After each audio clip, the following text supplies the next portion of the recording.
Hello everyone, and finally she is here. I've been mentioning Loreley in basically every other single character review videos for the past few months as the reason to save your pools, and now she is actually here. So you already know the answer, and it's yes, she is worth pulling for. Is she a must pull? I will also say yes to that. Just my own opinion, but I definitely think so, and we'll learn why. We will go through everything, her pull kit, her core mechanic, the dupes, weapons, build, teams and your exact pull strategy. So let's get into it. Alright, TLDR first as always. Loreley is a burn support rifle user. Her main role in the team is stacking searing flames to generate embers for insane team damage buffs, as well as burn tile generation, consistent team-wide debuff cleansing, and she also has a team survival mechanic where your units can cheat death. She does a lot of things at once and she does all of them well, but her main point is the damage buffs she provides to the whole team. Her defining mechanic is thermal conduction. It's the same thing that the second generation burn team uses. We already got Luis and Sakura before who uses this tech, and Loreley is the third doll in our roster who utilizes the same mechanic. If you need a reminder, thermal conduction gauge fills up to 35 stacks of searing flames, which gives embers buff for the whole team that increases burn damage by 30% and permanently stacks up crit damage. You should already know all this, so basically Loreley will speed up that stacking process, which is huge, but most importantly she upgrades that embers buff to glowing embers, adding a 15% all damage buff and damage taken reduction as well. This is her main selling point that we'll discuss more soon. But she has many other attack and damage buff sources in her kit as well for the whole team, which makes her so much valuable. Her passive also keeps feeding the whole team a damage nullification buff, essentially making your entire team unkillable against AoE burst scenarios. Okay, so with her main role in mind, what's her pull recommendation? It depends on your situation, but the honest answer is you should definitely pull her. Minimum V0, get her in your account. If you are a burn team player, V0 is a clean investment and maybe you can stop there if you can't afford more. But V2 is the real power spike and a very high investment recommendation if you can. Why? Because at V2, her glowing embers buff becomes universal. It drops the burn element restriction entirely and converts the buff to a flat 45% all damage increase for the whole team. That means at V2 she stops being purely a burn support and becomes a genuinely universal support you can slot into any team composition. And we have repeatedly seen that from CN. Not gonna lie, Freeze team probably needs V2 Loreley more than burn team. Corrosion team and Hydro team also gets huge value from her as well. This is why V2 is so strongly recommended across the board. You just get a solid core team member for all your teams that flat out boosts your team damage regardless of what team you are running. Here's the chart for a solo Loreley's Searing Flame stack generation without Luis or Sakura. So you can see how it jumps from V0 to V1 and V2.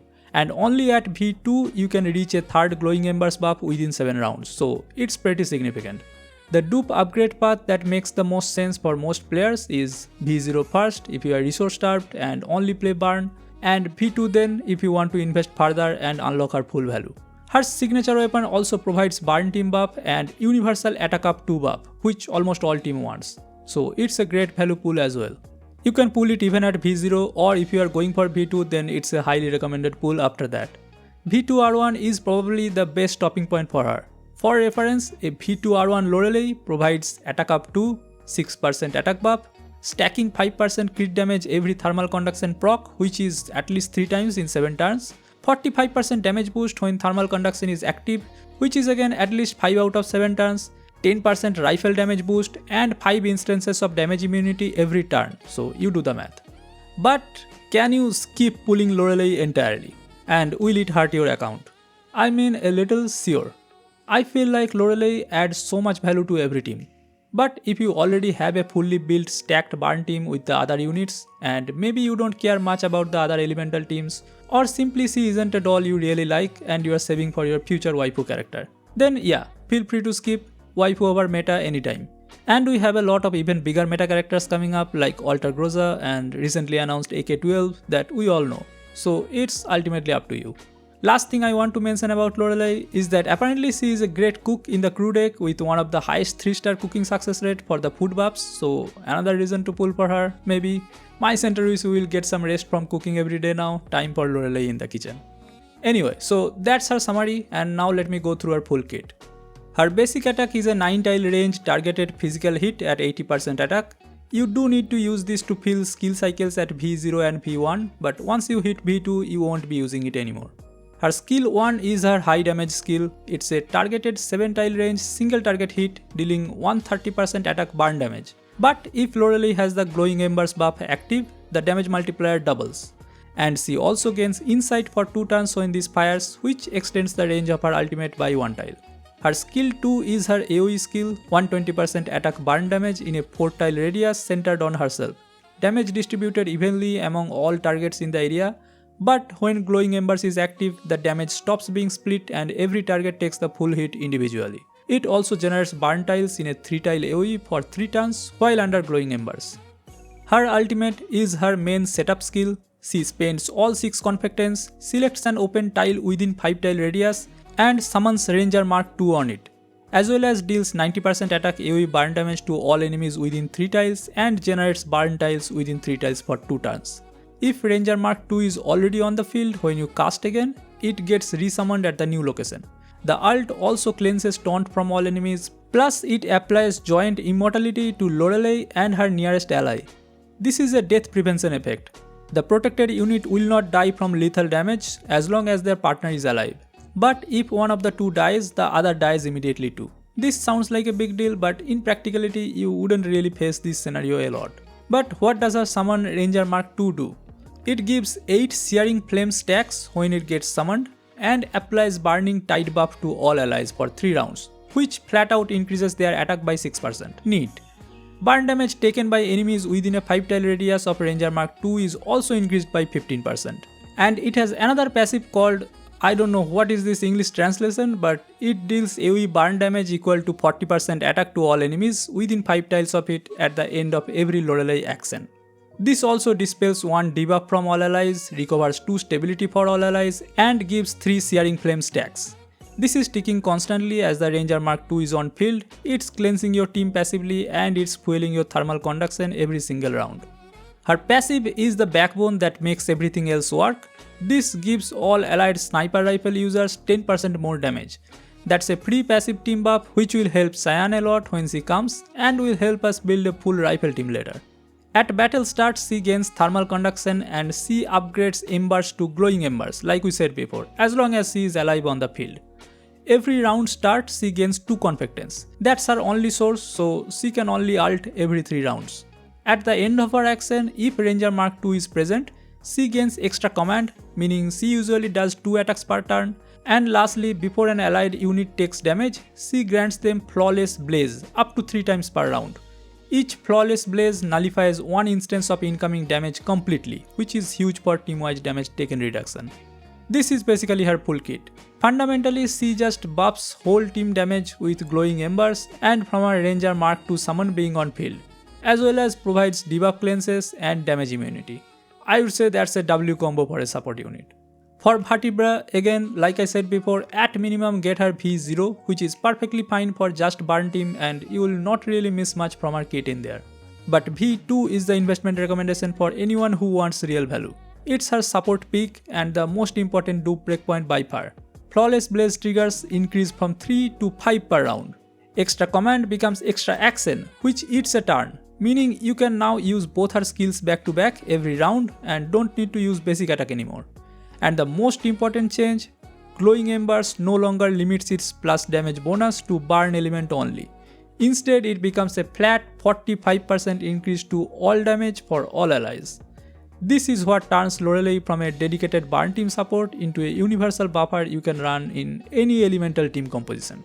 Ice and Hydroburn teams are the biggest beneficiary for this, and you can now justify slotting her into any non-burn lineups simply for that damage increase. I strongly recommend going for V2 if you plan to make her a core unit in your account. I will do so.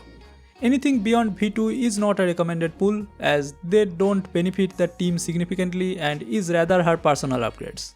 If you are a whale, you can go for V6 for sure, but otherwise just save for future units right now. Her signature weapon is definitely her best in slot, full stop. What makes it exceptional isn't just the personal damage, it provides a team-wide plus 5% burn damage passive, and the even better thing is, when any allied unit gains a burn buff, they receive attack up too, which is a 15% attack increase for 2 turns. This is very useful for all teams since it applies to every ally who gets a burn buff. One thing to note, if you have Vector V2, the attack up 2 from her doesn't stack with the one from this one. They overwrite each other. But with this, you can make sure that your allies have a 100% uptime, which you don't have with just V2 Vector, which especially helps Chihuahua's dot damage after her turn ends. Second best rifle choice is gonna be Bittersweet Caramel, Macchiato's signature, which is a solid alternative if you have it. This is a very good rifle in general that you can give to a lot of sniper dolls. It ignores 10% of target's defense and has a additional 10% defense ignore for targets with freeze debuffs, which might come handy if you are playing her in a freeze team, and it has good base stats. Third option is Samosek, the F2 PSSR rifle. This ignores one stability index on hit and an additional one when she has insight, which she will constantly through a skill 1. And the phase damage buff is just generally solid on any elemental doll. This is the pure F2P choice. For her weapon attachment, the recommended endgame main set is Burn Boost. This is your best option for a fully invested burn team Loreley. But as a general farming recommendation, Phase Strike is the universal alternative that works for anyone. Stat priorities: attack percentage first, then flat attack, then crit rate, then crit damage. Target numbers to aim for are around 4200 plus attack, 100% crit rate and 135% crit damage. For fixed keys, you take key 1, Hidden Passion, which gives her 1 Confectance and 10 Searing Flames at battle start. This is mandatory. Key 3, Enchanting Dream is your second, which provides 7% burn damage to all allies while her summon is on the field. It's a constant team-wide buff. And lastly, key 4, Angel's Kindness, dispels one target's buff before an active attack. This is useful for boss fights. As alternative, if you need a overburn source, you can use key 2, Pain Threshold as well. Her common key gives plus 10% crit rate when the unit has any burn buff. This is a strong self-use key but can be prioritized on your DPS units if they are not covered. She is not a top priority for common keys being a support. She can also use Senia, Sarkiri and Litera's keys. For remolding core flowers, run 2 attack unity, 2 fighting spirit, 1 annular defense and 1 attack boost. Prioritize burn boost and burn unity substats to get those maxed on the flower rolls. Let's talk about where she fits in the team now. The pure burn lineup on global will look something like this, with Luis plus Sakura plus Vector plus Chihuahua as the hyper carry. That's the current meta burn team. Loreley, Luis, Sakura trio is the thermal conduction core, Vector runs support attacks that help trigger Chihuahua's burn attack chains, and Chihuahua is your main DPS dealing the burn damage that the rest of the team is setting up. Now about Vector specifically, since she's been the burn team's main support for a long time, the honest update is that Loreley can actually replace her in that role. And you can play Vector in another team. Vector is still usable and still contributes, but Loreley outperforms her in everything: team buffing, thermal conduction acceleration and survivability tools. In CN, you will play Alter Groza in her place to complete the meta burn team. For Sakura, she is still the Vanguard and Searing Flames battery of the new team, but at low investment, you can replace her with high investment QJ as well. Luis is the second strongest character in the burn team, but if you are using her as your hyper carry and don't have Chihuahua, then you can also use QJ in that extra spot for the full team setup. If you are somehow lacking another member, then there's Sarkiri as the final spot. At V2, Loreley's team scope opens up universally, where Loreley's Glowing Embers now provides that all element damage boost. The Hydroburn hybrid team becomes so much more powerful. You can now run Loreley, Sakura, Luis, plus Springfield plus Tololo or any other Hydro units like Nikita. You don't need to play the full 3 burn trio. You can play just Loreley plus Luis duo or simply solo Loreley as well and fill the rest of the slots with other elemental team units. Ice team with Loreley after Sopo released in CN is also one of the highly used meta teams there, and this is how it looks. Loreley's playstyle and skill rotation is fairly intuitive. At V0 and V1, she spends 6 Confectance on her ultimate whenever it's available. Her Confectance generation is only 2 per round from her passive, so her ultimate is on a roughly 2 round cooldown. The gap rounds are filled with alternating S1 and S2 followed by basic attacks. At V2 and beyond, extra action replaces extra command, which changes her rotation as extra action counts down a turn, so her skills come off cooldowns and you can now fire S2 and S1 consecutively in the same round without using your basic attacks to fill gaps. This is significantly smoother to play. In the team order, Loreley should generally move early before your DPS units, so her buffs and burn tiles are already in place when Luis, Chihuahua and others take their actions and benefit from the active field conditions. Alright, Final verdict. Pull Loreley. That's the straightforward answer we've been building toward for months, and it holds up after everything. For burn team players, she is pretty much non-optional at this point. She is the primary support unit that the new burn lineup is built around. Luis, Sakura, Chihuahua, all of them get meaningfully better with Loreley in the picture. Even at V0, the faster thermal conduction, crit damage stacking, attack buffs and the flawless blaze protection alone are worth the pull. For non-burn players, V2 is when she becomes relevant to you.